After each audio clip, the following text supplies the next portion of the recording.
In this video you will learn how to log out of your YouTube account without signing out of your Gmail account on the iPhone.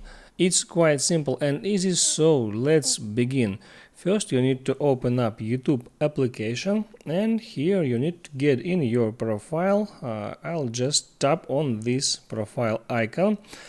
And here I need to tap at the right corner on this icon. There at the very bottom I can see manage accounts on this device option. I will just tap on here, and I've got two accounts signed in on this device, and I can remove each of them. For that I need to tap on this button remove from this device just below the account name. Let me show how it works.